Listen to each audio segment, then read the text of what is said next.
I'm excited tonight, y'all. I'm excited tonight for our celebrity guest. He always gets me fired up. So let me just give a quick little introduction and let's bring him on stage. Okay. So our celebrity guest tonight, he's born Taiwan and grew up in Jersey. Read a couple of books that changed the trajectory of his life.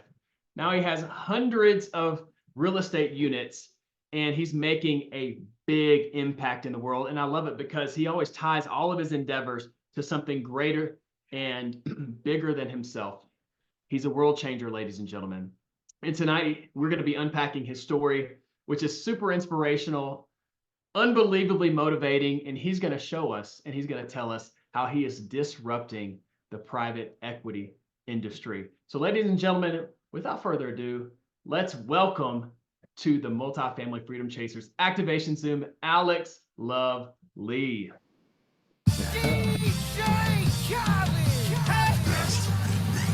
Yes, sir. Yes, sir. Alex, I can't think of a better like intro song for you, my man. Dude. Like all you do is win. Like that is so true for you. Well, I appreciate that, and I think, you will always have a job if you ever need to be my MC, introduce me wherever. Come That's on, man. awesome. Come Yeah, on. I tell you what, that would be a killed it. worthy role, man, just to kind of pave the way for you so you can go on and just crush it like you Uh, always do. And it's really good to have you back, Alex, man. I mean, yeah, it's you, super good to be back, bro.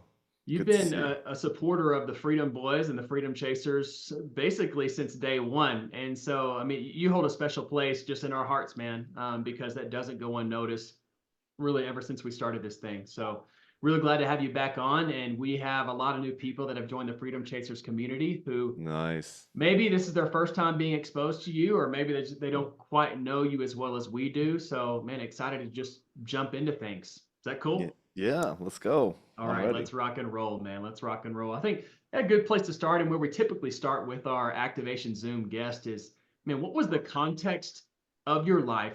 What was going on before you made the pivot into real estate? I was in college. So I was in All right. college, picked up that book, Rich Dad Poor Dad, and I was like, yep, this is it. This is where I'm going. I had $10,000 that I'm supposed to pay for like next month or next semester's tuition. And instead I bought into the Rich Dad Poor Dad personal development, the out of the rat race program.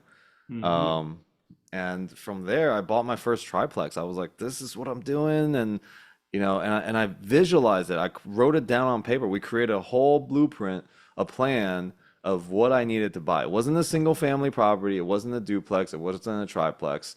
And back in like '03, '04 days, there wasn't really like YouTube, right? So not too much like YouTube University and all that. So it came from like me seeking to learn. Like I needed to go somewhere to learn from somebody, and where better than, the Rich Dad program, since that book drastically changed the way I was thinking. And I think most people that have read that book you probably started your transformation there, right? Into in the investment world. What's an asset? What's a liability? Yeah. Right? The four quadrants. I'm like, oh my God, this is all mind blowing. Right? And he shared it back in the day that it was like the wealthy doesn't really want you to get all this, Mm-hmm. and kind of the same, and that same battle is still playing out today with the large institutions versus your smaller community institutions, right? Like, and the average person, where do we fit in that whole thing? So, Mm-hmm. that's a That's big right. part of my passion, all stemmed from what Robert Kiyosaki was doing, you know. Yeah, so I know you've had quite your twists and turns and ups and downs in your entrepreneurship journey. So you said you locked in a triplex. That was your first real estate deal. Is that what you Hmm. said? Yeah. And then so what was the next move for you after that? Because that happened in school, huh? When you Well, not so that okay. happened. It took me so. I had the plan in college, and it took me probably 5 or 6 years before I actually bought my first triplex. I just knew that's what I needed, though. But I Mm, had okay. no idea how to do it. Like, I didn't know anything about debt. I didn't know anything about like financing. I didn't know even how to speak to a realtor, right? But I learned what the numbers that I needed to be at, right? So a lot of people here are talking about multifamily. Like, I underwrote deals for 6 years before I bought one, only because I didn't have anybody to hold my hand. Wow. and I was Wow. afraid. So it took 6 years for that to happen, you know, and I got pretty lucky also because it was at the bottom, like coming out of the 08, oh 09, like the 07, oh 08, like period where everyone lost everything and the valuations came down. I bought it in 2000, what was it, 2010? And I bought it for 220. I knew where I wanted to be, and I knew what the numbers had to be, and I bought it. And I got so lucky. I didn't know anything about the market at that point. Within 2 years, that property shot up to $660,000. Woo! Let's go. Like Let's go. that's massive, you know. Like and it was, and I got lucky, but luck is also me being prepared for 6 years. Yeah, that's right. That's right. Yeah. Did that increase in evaluation over 2 years? I mean, was that a catalyst for you shifting into multifamily, or how did that come on the scene? I just knew where I wanted to buy. I was like, I believe here. I mean, I went to college there, so I was like, I believe that this gets to be the place, and I see all the things that they're doing. There was conversations of Whole Foods coming in this area, and I didn't know that Whole Foods actually brought real estate, you know, up like that. But Uh-huh. once they said Whole Foods is coming, and they picked a location, it was like 2 blocks away from my house, the evaluation just shot up. You know, I always knew that it was supposed to be up because I bought a property that was $220,000 and I was generating $6,000 a month. Right. So if you just like looked at the returns on that, it's pretty good. Right. So Mm-hmm. Mm-hmm.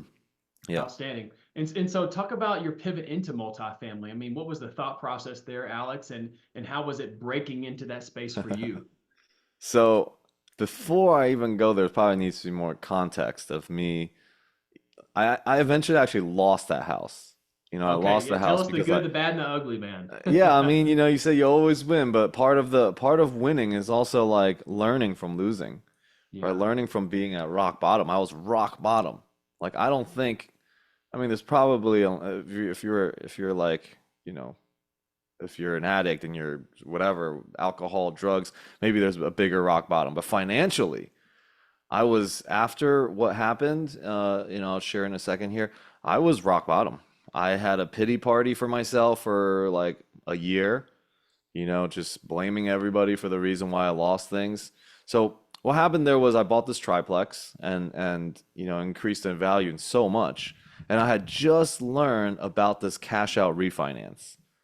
I was like, wait, so I can take my plan, okay, my plan was to cash out refinance. I'm like, I'm gonna have $400,000. I'm gonna buy two more of these things, Mm-hmm.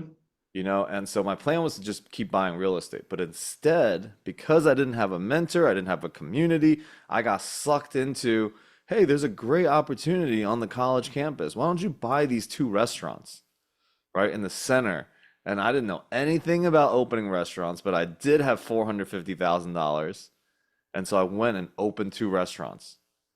No Wow. idea what I was doing. Okay, there Mm-hmm. I didn't take a course. Nobody taught me anything. I just decided I'm going to open a restaurant.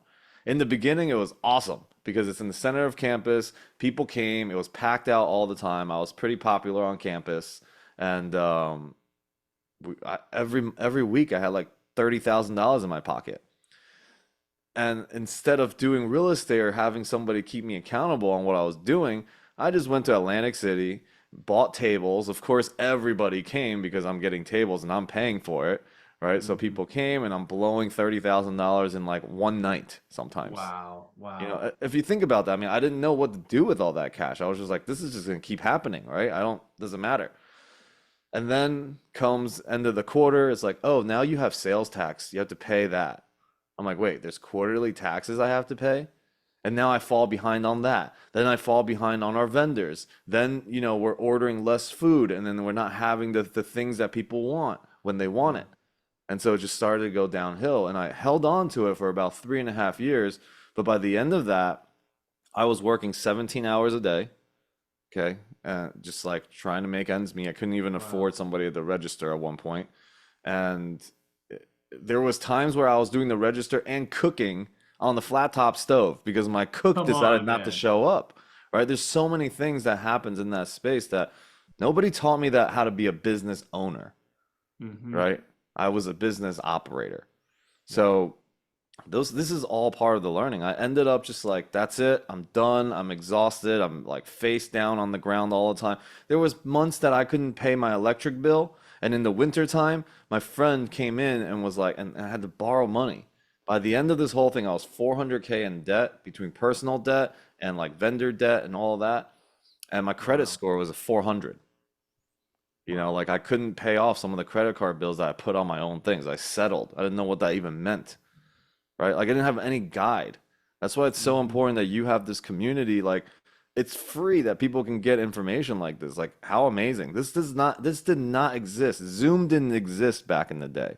That's right. You know, It so we didn't. had to we learned by falling on our faces, but here you can learn from Alex falling on his face, Yeah. right? And then so to come back, I had to like go with all the different routes that you could in real estate because at some point I was like, I'm tired of blaming. Like I'm no longer going to be a victim. I should do something. I learned a That's lot. right.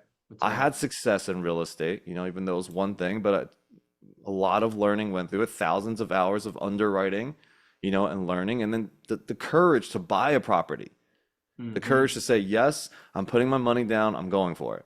Yeah. That's probably 50% of the game at least. Yeah. Right. So That's for right. everybody that wants to get into multifamily, there's a point where you got to pull the trigger somewhere. Okay. You can Hmm. underwrite all day and you can look for deals all day, but there's a point where you got to pull the trigger and you got to put your money where your mouth is.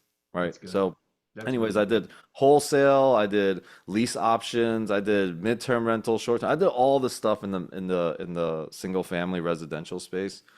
And at one point I was like, when I first came back out, I was like, I'm gonna put on real estate, a couple real estate meetups. I'm gonna teach people why the importance and why you should invest in single family real estate. That's where I was at. Okay. I was like, here are the benefits. You get appreciation, you get cash flow, you get a tax write-off, and on top of that, I will run the property for you. I had no money. I had no money. I had no finances. I did have the life education, right? And I did Hmm. have the confidence now to say I can do it. So first one, and I was just sharing this with the people in my community. First one, nobody, everyone's like, ah, good job, cool, cool. Nobody did anything. Second one, nobody. Third one, somebody raised their hand, like, yeah, I'm into real estate. Let's do it. I'm interested. I've always wanted to be in real estate. I got $45,000 laying around. What can we do? Buy our first single family property here in Las Vegas, and everyone knows the Vegas market went crazy. Um, but we bought it. Again, I probably got lucky, but luck, or is it luck? Right? That's right. Within 9 months, his money came back. He's like, dude, let's do it again. He tells all his friends. In a year and a half, I had 12 properties here in Vegas, making $20,000 a month. Woo, let's go. And still, I mean, I had a $400,000 debt with me. So I was paying this as much as I can.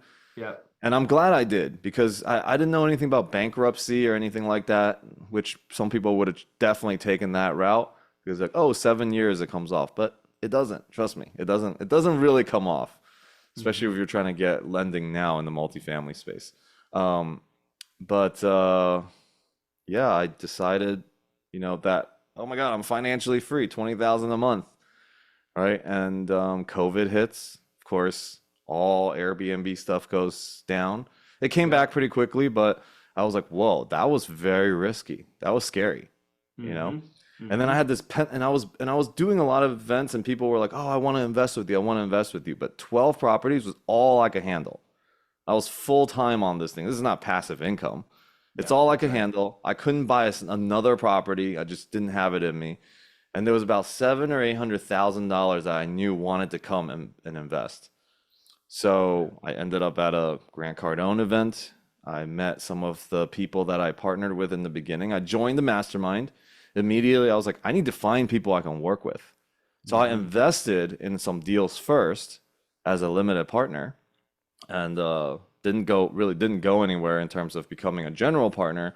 And then me and four other people came together and we bought our first multi-unit commercial. It was an industrial storage in Savannah, Georgia, and that deal is still doing amazing right now. But we came in, I was like, I got money and I can raise money. Let's I go. literally ran Yep. around the whole entire mastermind just yelling that.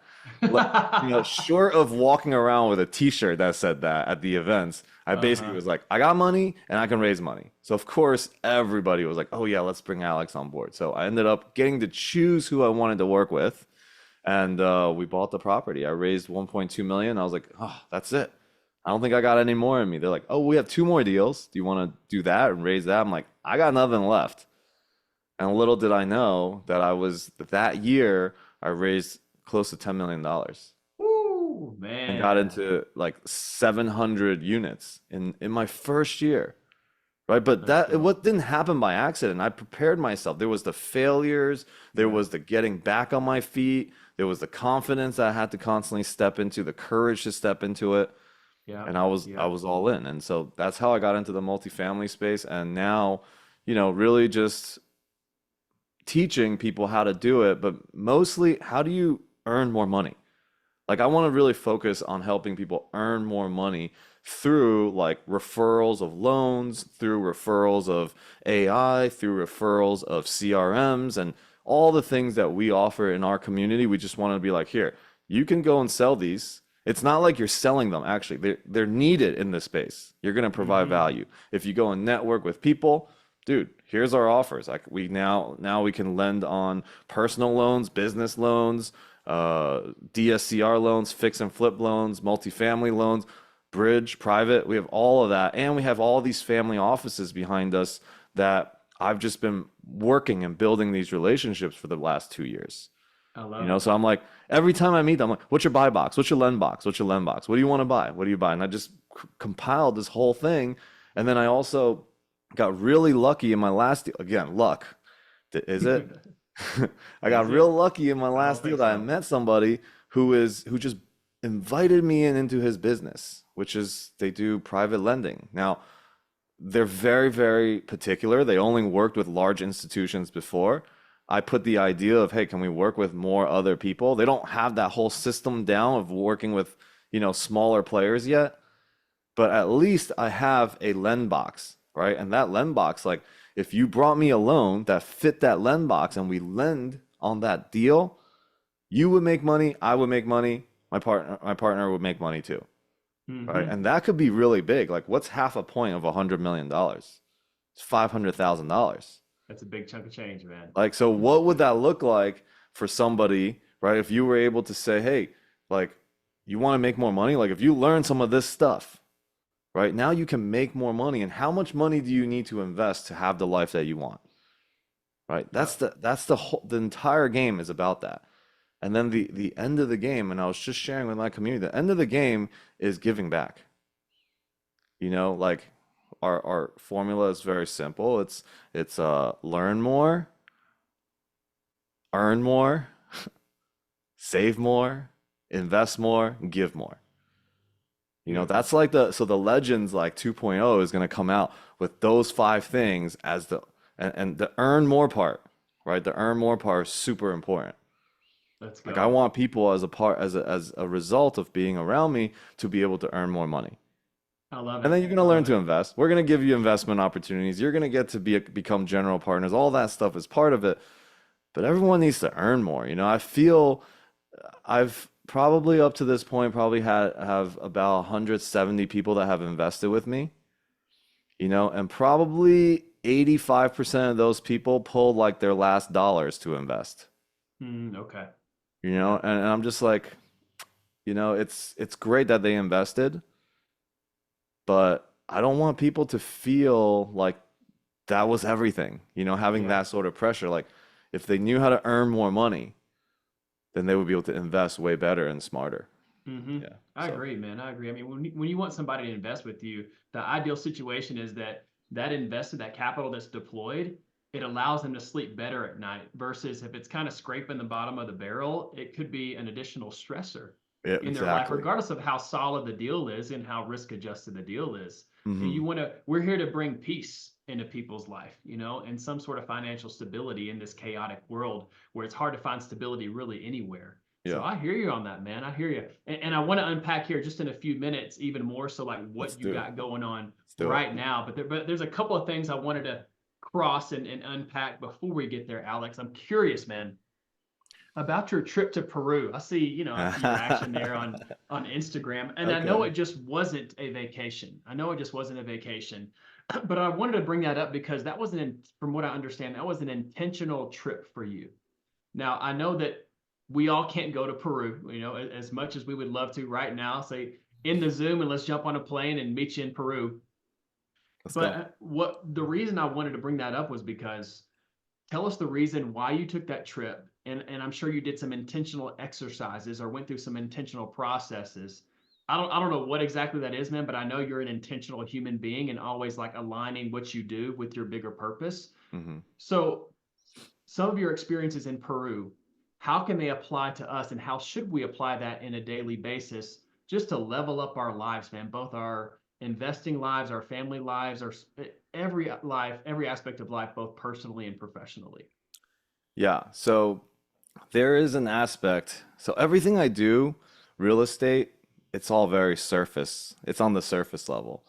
The most important thing is my faith, is my spirituality, right? Like, who am I really beyond this real estate image, character of Alex, right? And so, like, I think for people, I don't know, spend more time with your family, intentionally, right? Like, not like we're just gonna come home and let's watch a movie together, but like intentionally spending more time because you need to figure out what's important for you. Because at some point we get into this, I call it a drift. It's just we just drift through life.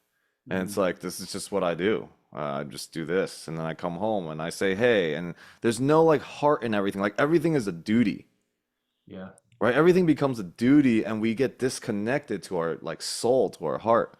So maybe it looks like going to church, right? Like if you're like, oh man, I've been saying I gotta go to church for so long. Go to church, like whatever church it is.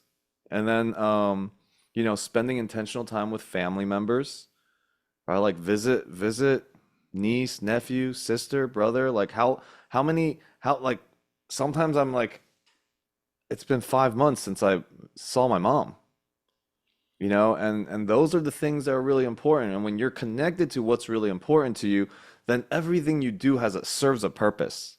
Hmm. Like my wife and I just went through a really big thing where, like, on paper I'm freaking amazing, but there was like when we pass each other in the house, there's, hey, how you doing today? But really, like, my mind is like, I gotta go do my real estate thing. I gotta go raise this money. I gotta go close this deal. I got a Zoom call I gotta do. I got another meeting I gotta take. And the heart got disconnected. So we had to re-find ourselves again. We go to I go to Peru really to reground myself. I spent a year there. Um, lots of plant medicine related things. That's a big part of my life for 20 years now. But it helps me, reconnect to my soul, my spirit, God, whatever anybody wants to call it, right? And then also I think about the relationships that I have in my life and how blessed I am to have them. And I give thanks to these people. And then it helps me be a better friend. It helps me when I meet new people to give them the right attention, right? That, like, we're all looking to walk each other home. Hmm. And that's the thing behind everything I do is like it's all in the relationship. It's all the return on relationships, not the return on investments. And That's that's excellent. like, and if I forget that, I intentionally go to Peru so that I can remember again. That when I Hmm. wake up in the morning, I'm surrounded by the mountains. I live in a village in Peru. I don't go to a city and go and have fun, whatever. It Hmm. is really fun for me, but I go to a village. I see the mamitas there that are making 10 soles a day. 10 soles is $3. And they're laughing and they enjoy life. And I'm over here like, oh God, what's happening with my life? Yeah. Yeah. Like, it's perspective shifts when you go to places like that. And for me, Peru is that. Hmm. Like, I'm reminded of community, importance of people, and the importance of people in my life and those relationships. Right? Like, we take it for granted every day. Yeah. That's right. All 180 investors, all partners that I have, my family, my sister, my niece. Mm-hmm. my mom, my wife. Yep. Yeah. That's good, man. Thank you for sharing that. Yeah, I'm trying to just to distill kind of everything with what you said, Alex, and convey it to our audience. From what I gather is like we need to have that place, that thing where we can go and get recalibrated and grounded. And if we need, and just to get centered and have in our mind an understanding of what really matters, right? And as we go throughout our day and as we're on this freedom chasing journey, in the ups and downs and twists and turns that we counter, it's easy to lose ourselves. So for us to have those intentional moments, whether it's a place that we go or a certain time period they set aside to just get recalibrated, and especially in light of when it comes to in the multifamily space, I mean, you know this as well, man. It's a long game. It's a long-term game. And we try to emphasize that every time with our Zooms is that, you got to be in this game 5, 10, 15, 20 years. I mean, that's the kind of mindset you got to have. And if you're just in the thick of it on a day-to-day basis, it's easy to just enter into drift mode, Mm-hmm. like what you say. Yeah. And to be able to understand, hey, I need to set aside this time and go to this place and recalibrate and get back centered and be Mm-hmm. actually who I am versus just morphing into whatever kind of craziness in my environment and being slung around by the wind and the waves of just the tumultuous sea at which we call life that we're sailing on, man. Like that is huge in our longevity and success in whatever our freedom chasing path is, but for sure also in multifamily real estate. Yeah. And I'll tell So you right now too, if you do multifamily enough, you will find God. I'm telling you because there will be moments in which your all of your shit is your money and stuff is on the line, your reputation's on the line, and you may not be able to close. You have no idea if you're going to close this deal or not. There are times that that's going to happen. Where will you find the strength then? You will pray. Like you Mhm. will pray. I'm getting chills talking about it because there has been deals that were that tough. God, show me a different way to look at this right now. Yeah. I ran too fast. Is this how fast you want me to go? Tell me where to go. And then you will find out, you will align yourself to the will that is for the collective and for your greater good. And sometimes it looks like you're gonna fall on your face, and sometimes it's gonna look like you're gonna lose your money. Hmm. But you will find it. But instead of being bitter, like how do you come back stronger? Yeah. How does it all make sense, right? Like everyone, like if you're raising capital, you are always against the unknown when you're doing multifamily sometimes, or at least when you're starting. And what I've witnessed now, of course, probably more money, more bigger problems, bigger prayers, probably, right? I mean, you have people that literally worth billions of dollars like lose everything overnight, Yeah, you know? that's right. Like that is going to require a lot of strength just to get back out of bed, Hmm. That's right. so Amen, brother. that I've Amen. never Very said good. that line before. You do real estate and multifamily long enough, you find God. Actually, that's pretty funny. Throw that in quotes on your next t-shirt, Yeah, man. Your no, next Legends seriously, for t-shirt. sure, for sure. So, Alex, man, let's pivot here really quick Let's because do one it. of the things that intrigued me in just kind of our pre-Zoom communication was, you know, how you're coming into the private equity space and you're looking to disrupt the thing. All Yeah. right. I'm very curious about exactly what that looks like. And I guess first of all, explain a little bit just about, I mean, what is private equity and then how you're going to disrupt that space. Yeah.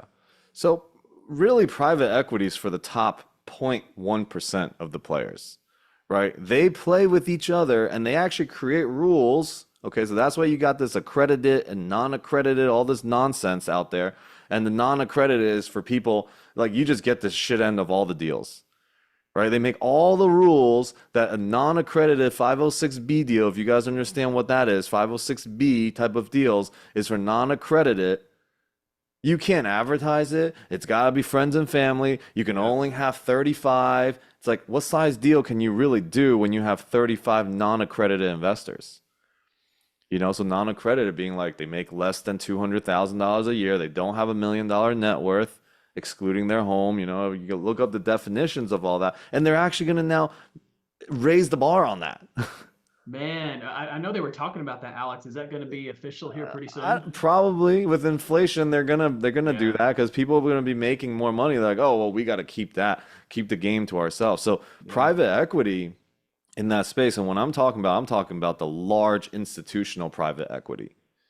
A little bit on the smaller private equity too, but like I want, how do you give people the opportunity to play at that level? Okay, I'm giving you a really crazy example right now. My somebody that spoke at the last event that I did, we threw actually like a Freedom Formula event, and we had a sponsor come on to speak, and he raises all his money from all the private equity and his the big players. He it's pre-IPO, okay? Really, really information that you can't just like get. Only for super ultra high net worth. You have to invest, unless you're friends and family, like $10 million minimum in there. But Wow. you know what they get? When that thing IPOs, when the company IPOs, and let's say they bought it, and we'll just say like $7. Okay, they bought it at $7 pre-IPO, $10 million worth, and it comes out and becomes $30, $40. Not only did they just make all that money because of the circle they play in, but they can actually buy it at $7 for the next 5 years. Come on. Yeah. So think about any stock that you're buying now. That's the game that is playing behind. You're literally buying stock to hold the bag for the wealthy. And when I learned that also, I was like, dude, this is just another reason why this needs to be out in the open. And the way that you do it is through transparency, and everyone recognizes stories like this happens every single day.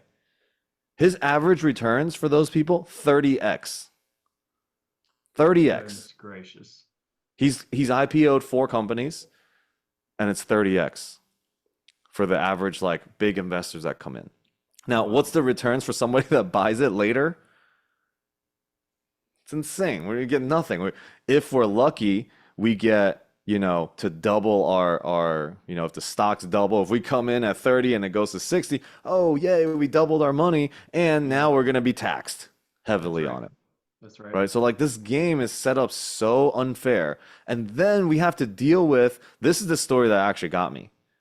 In the beginning I was like, I'm just gonna help, whoever is around me in my community. I'm like leveling up to a whole nother level now because of this one story, which is a tribe in Africa, and I've shared this a couple times. They're so indigenous. They drink blood for sustenance. Okay? They're supplements. They supplement themselves through drinking blood. Wow. Every single week, a Coca-Cola truck pulls up to their village and gives them Coca-Cola for free. And now they have diabetes. Mm. And now Western, whatever, influence goes in there. Whatever that's going to look like, right? Hmm. They're probably going to lose their land, probably going to lose all the other resources that's in there. Right? They're probably sitting on a giant diamond mine or something. We don't even know what these things are, and we Yeah. can't control it, and we're just told like anything, right? And you have these giant private equity funds like BlackRock and Fidelity and State Street. We all know this is out in the open now of what they're That's right. doing. They gotta, but they control everything, right? You think that Coca-Cola and Pepsi are competing with each other. You think Microsoft's competing with Apple. You think Samsung's competing with Apple. Like 30% of all those companies are owned by the same fund. They Wow. put the board members on there, right? In our government. I mean, somebody literally told me today, "Oh, I own the governor of the state." Goodness, What man. the hell does that mean? Right? I'm not going to say what state and I'm not going to say who, but they're so big that they're like, yeah, we donate so much money. I own the governor of the state. Like, what an unfair game that we're playing. And we're playing in the dark too. Hmm. That's right. So I decided to put all of my efforts to speaking and working with the highest level of people, and I'm trying to enroll them to this vision, to this mission. And they want to, but they're like, oh, but what's the vehicle? Right? So the Hmm. vehicle, one is transparency. Okay, we got to create a model that is different. And the other thing is people need to know this model of transparency, which is, I believe, is through blockchain. Okay, so like blockchain, Okay.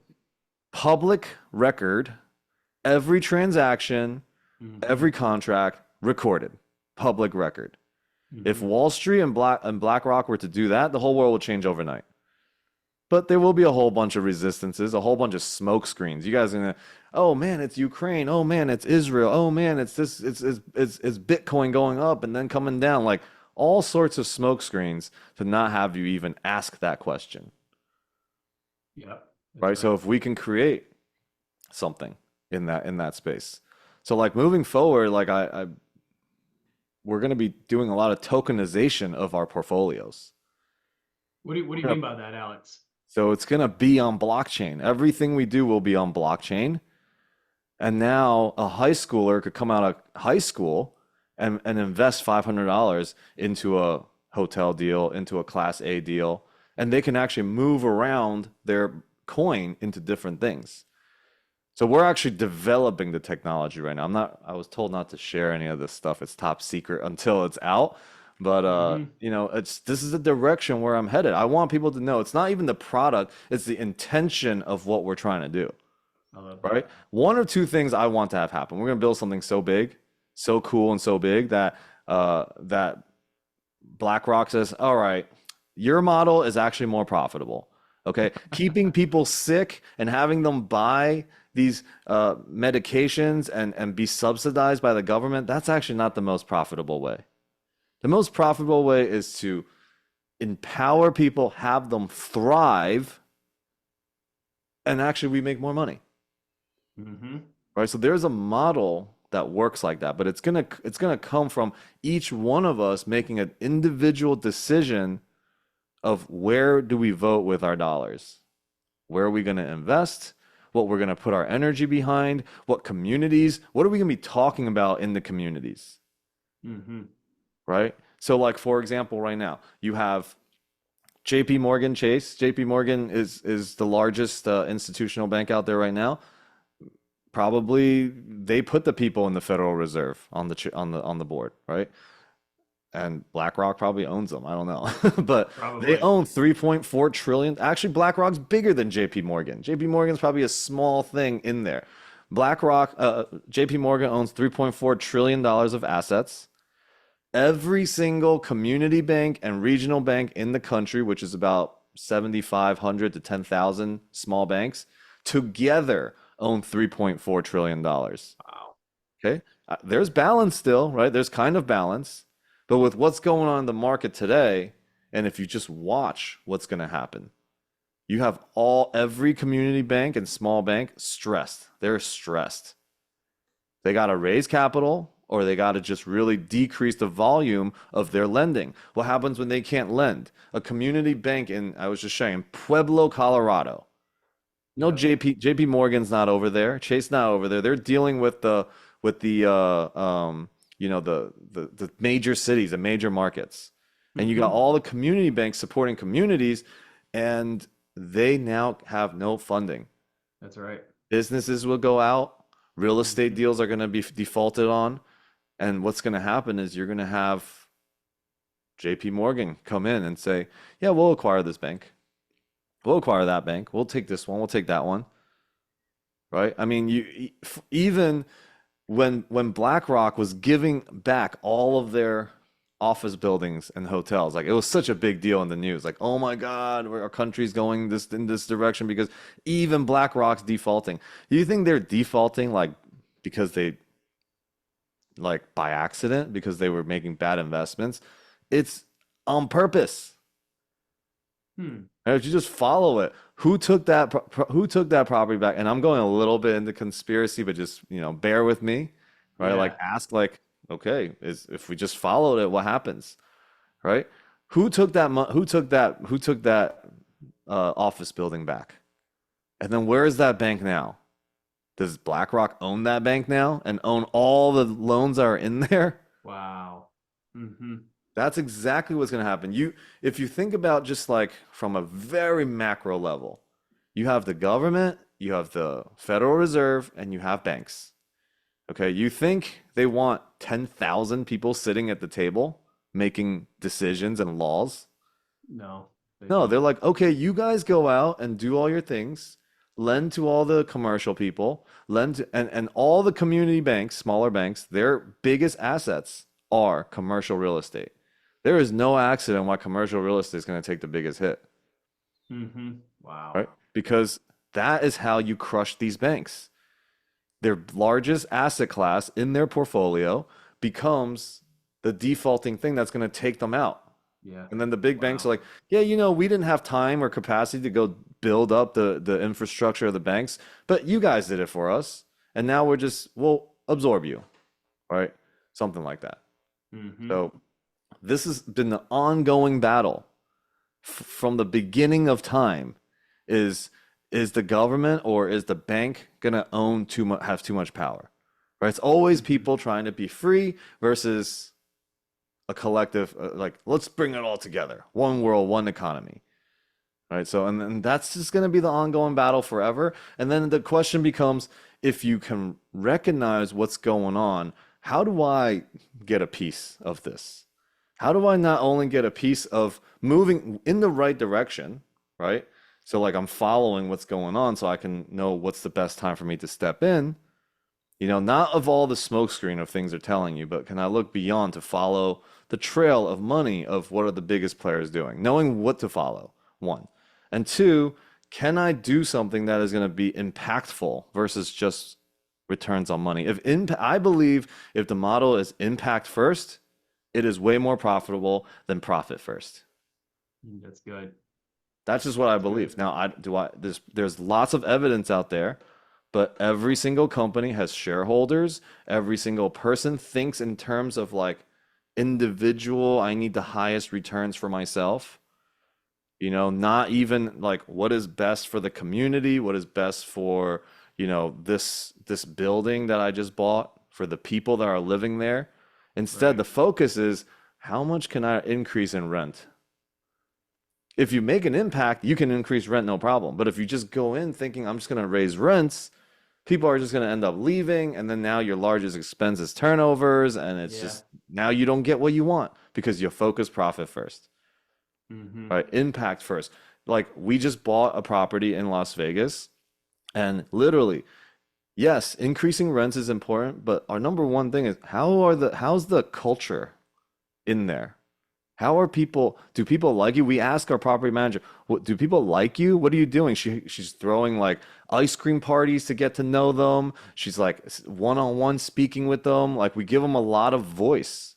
That's good. When people feel heard, this is what everyone wants. Everyone wants to be seen and be heard. Mm-hmm. And so we give them that. And then we go and do something about it. And then we say, okay, now we're gonna have to increase your rents. And we don't, and we're like, all right, look, we've been paying for your utilities. Okay, we'll start with just if you renew the lease for a year, we're gonna give you just $100 of like RUBS program, like paying the utilities now. Mm-hmm. That makes sense.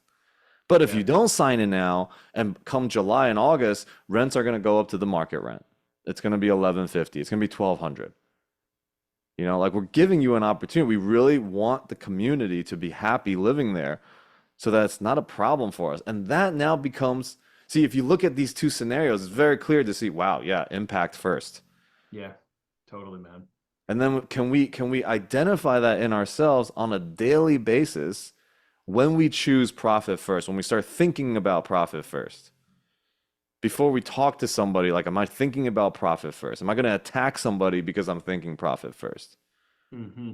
Right? So, That's good, man. yeah. That's really good. Alex, I got a question here, man, but I want to also open it up for some Q&A after I Yeah, fire this please, away. please. So uh, I want to give you guys the opportunity to engage Alex directly and pick his brain. But I like how you just sprinkled some asset management nuggets in there, man. That was good, bro. Yeah, Really I good. mean, whatever I Um, can do to help. so let's start lining up the questions. You guys just raise your hand and then I'll unmute you. But Alex, you kind of got me fired up a little bit, man. You were connected some dots. And before I ask my question, I want to make sure because I was watching this the other day on your YouTube channel. What's the name of it again? What? A Your Course in YouTube Miracles? channel. Oh, my YouTube channel, Lovely Yeah. TV. Yeah, Lovely TV. Y'all check out Lovely TV. I was watching. Velitv. Yeah. Yeah, I was watching, basically you were tying in how like the government, the banks and the Fed are all related and how, Yeah. they influence one another and what's basically going on from a big picture. And but you also Lo- unpacked it and peeled back the curtain. It was very Lovely. enlightening. But yeah, y'all check out Alex's YouTube channel. It's very, very exciting and very educational. But man, when you were explaining, there's kind of like this secret backroom deal that's going on, man. There's the people behind the shadows. They got all this stuff going on, right? And there's distractions to keep us from actually exploring, hey, what is going on behind this curtain? Hmm. And it just seems like for the little guy, and I'll use myself as an example for the little guy. So am I. How do we get a piece of that action back there, man? Besides just understanding what's going on, but it's like, what's the bridge into that space to partake of that and just tap in so that we have the impact, but also the profitability comes with it as well. It's community. It's the coming together of communities. It's not just your community, it's not just my community, it's our communities coming together and figuring out what we can do together. There was, let me share a story real quick. So, Genghis Khan, you guys know him, he was one of the, almost conquered the entire world. There was a point in Mongolia where every tribe was always fighting each other. They were always warring with each other. And then when China came or when anybody came, every tribe would just get, decimated and they had to restart. So Genghis Khan decided that he's going to go to every single village and all he did was share with them, this is you with one arrow, psh, broke it. And this is us coming together, put a quiver together and couldn't break it. Very simple. We know this analogy, but that is exactly what needs to happen now, right? What happens when we have a fund? Okay, if we have a fund, does amazing things, impact first, da da da, all this, and this is kind of what I'm building right now. 1 million people come together. 1 million people is not a lot of people in the United States. Okay, Mm-hmm. that's one. Also, $1 million is not a lot of money. 1 million people raising $1 million is $1 trillion. If you have $1 trillion, there are plenty of large banks and banking systems and private funds that will say, you leave that money with us, we will give you 10x that in a line of credit. $10 trillion Whoa. is now our buying power. Wow. Literally, 1 million people raising $1 million. One, whoever they're raising money from, is also now going to be in the umbrella, right? And if you guys look up something called the tipping point, about 2 to 3% of the population decides something, the entire world or the entire population automatically adopts. Okay, Wow. so 1 million people, let's say they touch all these people's lives, and every single person understood that, whoa, in this fund, they use blockchain and it's transparent. Why the heck is the whole world not using this? All of a sudden, that demand becomes real Mm-hmm. That's right. and the world changes. Either BlackRock's and be like, ooh, this community of freedom boys and legends, this thing is amazing. Either we copy their model, or it's too expensive to copy their model since they have such a large thing. Let's buy them. Okay. All right. Well, if you're gonna Uh-huh. buy us, one, either way, you're gonna adopt the winning method.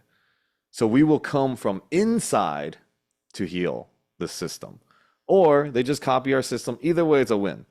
And Wow. by that time, I probably won't even be here for all that. Right? Like I'm just, how do I leave this to 3 generations down the line? I'm always thinking about that. That's why I only really like working with teens all the time.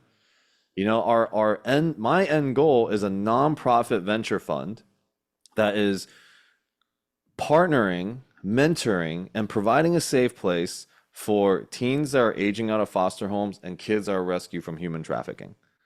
Okay. We're going to put them Fantastic. through it's therapy, personal development, but the goal is to take their story, that they no longer become a victim to the story, but that they are empowered by the story.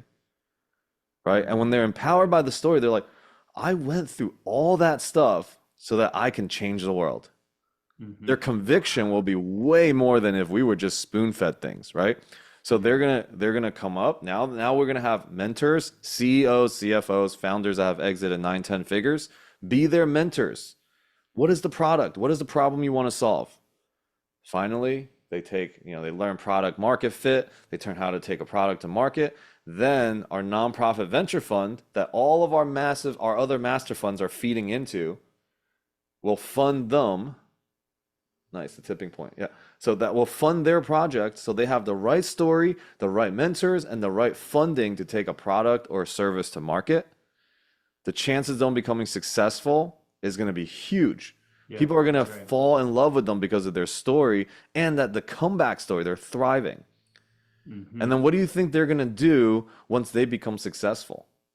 They're They're going to going to come propagate back. it. Yeah. Well, yeah, and they're going to come back and they're going to go and inspire other kids in the same place. Yep. They And they're sure going to be are. able to heal. It's not just a safe place for them to go anymore, right? It's like I don't want you to just come in and be safe. I want you to be safe and I want you to thrive in society and make a difference, Hmm. right? Your suffering stops becoming suffering once you can find a purpose for it, right? And that Beautiful. purpose is to heal the world. And from there, that's the only place I want to work on. And our nonprofit is going to be self-sustaining because it's partnered with a successful business and it's got streams of charity coming in from all our master funds. And that's the only place I want to be working and doing in the future. And I want to be teaching A Course in Miracles. If you guys watch my YouTube and just go to the live section, I teach a book called A Course in Miracles, and it's about a universal spirituality. It uses Christian languaging, and but it's got Western teachings, Eastern teachings, all of it in there. And I've been teaching that for 4 years. That's my true passion, also. Like I got a lot of passions, huh? You do, man. You have a lot going on, but it's always Yeah, passion filled, yeah, everything yeah. that you do. Y'all, we just have really a couple minutes before you got to wrap up Oh, right. tonight. My B. No, dude, no, man, you're good, Alex. You're good. Anybody want to fire a question away? If you do want to ask a question to Alex or talk to him directly, just raise your hand. I'll get you unmuted, and we'll get you rocking and rolling here. So don't miss this opportunity. Alex is he's a fantastic person, as you can see, and has so many things going on. And Alex, I always appreciate and your just depth of education in so many different areas of life, man, both real estate related, but outside of real estate, economics, personal and professional development. You're a real renaissance man. Step one, learn more. Yes, let's go. Kathy, I see you're unmuted here. Did you want to fire a question away? Okay, she went back to mute. Cool, man. Cool. Take us off of the spotlight and see if we can see more people. All right, let's see. Let's do that here. Remove Learn spotlight. more, earn more, save more, invest more, give more. And the thing that I say about give more, people are like, oh, you can't, money doesn't buy happiness. Well, money can give happiness, right? The people True. that say that phrase have not given enough money, have not Hmm. donated, have not earned enough to give so much that that actually does bring happiness. When I go down to Peru, they actually say that I'm like the economic stimulus plan down there. I go to this village, I drop like everybody's living on like $100, $200 a month in their rents, and I'm dropping like $3,000 in 2 days in the market, and with people down there, it's pretty funny. That's awesome, man. Their plan is a And I person. feel so good, and kids are running around following me. You- Anyways, I teach them chess by incentivizing them with money. Hey, there we go, It's bro. fun. Incentivization in a financial aspect, man, can go a long way for sure. All Yeah. right. Hey guys, if any of y'all don't have any questions, I would say let me check the chat here really quick in case somebody couldn't unmute. And okay, Melissa, here, Alex, can we repeat the 5 steps over again? Right. So yeah, learn more, earn more, save more, invest more, give more. That's it. Simple Beautiful. steps to freedom, to Love it. happiness. Love it. Alex, is there any kind of parting words you'd like to share with everybody before we wrap up the Zoom tonight? Parting words. Yeah, Mm-hmm. impact first. Always think about the impact you're gonna have, in every relationship. Like focus on the impact. A lot of people focus on what's in it for me. Just focus on impact. There was I don't remember where I heard this, but always treat people like they are going to be more valuable Like you have like they have more to give to you, you know, than you have to offer them. Like just That's treat good. people that way. That's Every right. single person you meet, like whether they're 15 years old, 16 years old, you know, because sometimes as you get bigger into the game, you might like forget to give the attention to people that need it. Hmm. That's right. So always treat everyone like they have more to offer than you do. Beautiful, bro. Beautiful. Thomas, I see you unmuted here, man. Are you trying to fire a question away or was that an accident? Yeah, I wanted to ask one thing real quick, like, cause I appreciate you so much for hosting this, Trevor and Alex, for just spreading all those knowledge and golden nuggets with us. And I just want to say, like, cause there's so much, like it was like shooting a fire hose. I mean, I was like, oh my gosh, there's so much good stuff, man. I was like, I'm trying to just absorb it right now, and I just wanted to ask, like, after hearing all that, like, what do you think is one actual thing we should do after like listening to all that? As someone who could be like new, like what's like I guess their first step to just dipping their toes into like real estate. Yeah, I think what's really important is that you focus. I mean, everyone says this, you focus on learning, but the other Mm-hmm. thing is focus on the earning more part, right? There's a ceiling that we all have in our minds. Like this year, this is how much I'm gonna make. I want you to think about like what it would take to have that be like 5 times, 10 times that. You know, Oh, so okay. earning, so learning to identify and start to seek out those opportunities. Seek and you shall find means if you're seeking and thinking only $100,000 a year or 50,000 or 60,000 because that's what my job pays me. Well, take that number and multiply it by 5, by 10, and know that like that's the number. That means what am I going to do with my free time today? What am I Mm-hmm. doing right now when I'm about to watch Dune 2 because it's brand new out on whatever Netflix or we do that. We're literally trying to pass time. Like Mm-hmm. your time needs to have a purpose. Your active income needs to have a purpose. Your relationship should have a purpose. When you go to a real estate event, when you're in these rooms and meeting, you should be excited to be able to offer something to somebody. And if you don't have it, then you need to find it. What am I gonna if I'm gonna get into this room with Paul right now or with Thomas right now, with Olu right now? What am I gonna offer them? Besides, hey, how you doing? What are you into? What I'm into, like, and then you don't talk to them again, right? Like, what am I gonna offer you that's gonna be of value to your life and I can earn money doing it? Like that Good. earn more part, people are just right into the learn like to the investment part and whatever. Yes, that's important, but earn more money, you know? So Mm-hmm. That's Thank you so good. much, Alex. That's yeah. good. Alex, we got one more question here. BB's raising her hand, but before we go to BB, which will be the last question, I wanna spotlight you again for everybody, and and if you guys wouldn't mind, take out your phone. We have to show some love and appreciation to Alex for joining us tonight on the social media channels. So I'm gonna get my phone out, Alex, and snap a I'm gonna get my phone picture. now too. Let's go. Let's Actually, go. just tag me. If you tag me, we can all be like friends. And if you're Yeah, friends on definitely. Instagram, give you the. I love it. 1, 2, 3. All right, brother. Good. Okay, cool. Thank you. Let's get Baby unmuted. Yeah. All right, Baby, what's your question? Hi, Alex. Good to see you Hey. again. I just decided to say thank you for what you're doing in the community. And your journey has been a success. I like the fact that you always put God in the center. And truth be told, when you really do real estate, it pushes you closer to God or whatever it is that you believe. It's very true. Yeah, I can relate with that. Statement. So, and the second item I wanted to put a spotlight on was that I think people are getting attracted to more units than getting the freedom money, the freedom amount, like what you just said. Like you said, people should concentrate more on what is that amount that will make them free. I'm just paraphrasing what you said. And that's the fact. You can have one unit and it makes you free. You can have 1,000 and you are broke as broke. So I really like that statement that you had to emphasize on it because Many people are chasing the number of units. They're not chasing the purpose.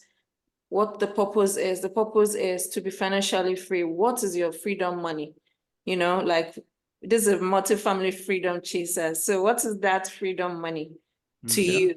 And that should be your drive, you know, and thank you for just saying it. And it just reminded me and just put some little more courage, because lately I've been looking for deals. It's been very difficult, but hearing this again, it's just making me aware of, wait, what a minute, what am I doing? Like, really, you know, so thank you so much for that statement. It's really, really encouraging.